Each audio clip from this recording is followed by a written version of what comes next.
Good day everyone. Carlo Miguel Alcarion, Sales Executive here at Kia Clark. Today, itatakil natin si 2025 Kia Sonet SX80.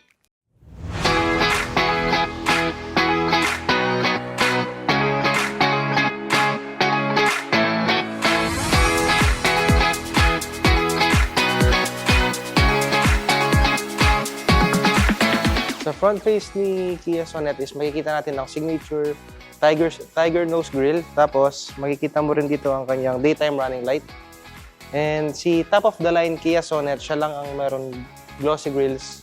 And dito rin natin makikita ang pinakabagong logo ni Kia.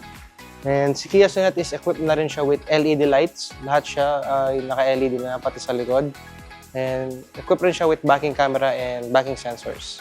Engine size pala ni Kia Sonet is 1.5 4-cylinder siya. Si Kia Sonet ay may horsepower rin na 113 horsepower. Pagdating naman sa tires ni Kia Sonet, ang size ng kanyang gulong is size 16 po. Tapos naka 4-wheel disc brake na rin. Yung suspension naman niya is MacPherson strut, both front and rear. Tapos, ayan, si Kia Sonet is a crossover vehicle. Perfect pang family or pang young professionals. Si Kia Sonet is may ground clearance siya na 205. Perfect na perfect sa mga bumpy roads na maladaanan mo. Si Kia Sonet is auto-fold na rin yung mga side mirrors niya. Located rin dito yung mga turning signal lights niya. And then, keyless entry na rin si Kia Sonet. And pwede mo na rin siyang start kahit nasa labas ka, pwede mo na siyang remote key start para painitin yung kotse. Sa rear part naman ni Kia Sonet is dito natin makikita yung Kia emblem and emblem ni Kia Sonet. Tapos makikita natin dito ang signature star map ni Kia. Itong likod. And mga backing sensor and camera ni Kia Sonet. Si Kia Sonet, yung tailgate niya is equipped rin siya with hydraulic assist.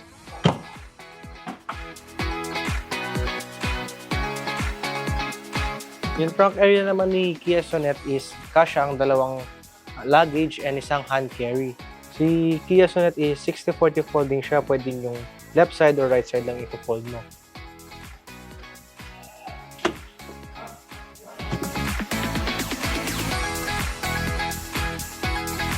Ang side panels naman sa loob ni Kia Sonet is combined siya with plastic and leather. Tapos dito is makikita mo na rin, dito rin located yung mga controls ng side mirrors, lock, unlock, tapos safety lock ng windows. Ang steering wheel naman ni Kia Sonet is naka 3-spoke leather na siya. And dito na rin malolocate yung mga buttons for the infotainment and cruise control and lane keeping assist. Tilt na rin ang steering wheel ni Kia Sonet. Yung seats naman ni Kia Sonet is naka leather seats na. Tapos, manual seat height adjustment and manual forward and backward.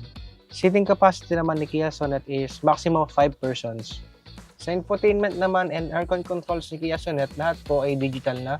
Itong si infotainment naman is wireless Apple CarPlay and Android Auto na. And digital na rin lahat ng buttons kay Kia Sonet sa kanyang aircon. Pagdating naman sa gauge, digital na rin po siya. Si Kia Sonet is equipped rin siya with a push start button, tapos manual handbrakes, tapos dito naman makikita ang kanyang transmission. And si Kia Sonet is equipped rin siya with a sunroof.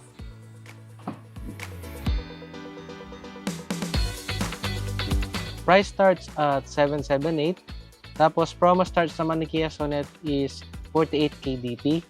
Inclusions naman natin is free LTO registration for 3 years, KDX Essential Tint, roadside assistance, 1-year Laos Care worth 32,500. For inquiries, pwede po kayong tumawag sa 0998-587-8260 or mag-message kayo sa official Facebook page ni Kia Clark, or you may visit us here sa loob ng Clark, Kia Clark po near Coffee Bean and Yellow Cab. And pwede rin kayo mag-book ng test drive. Call lang kayo sa number. Kia, movement that inspires.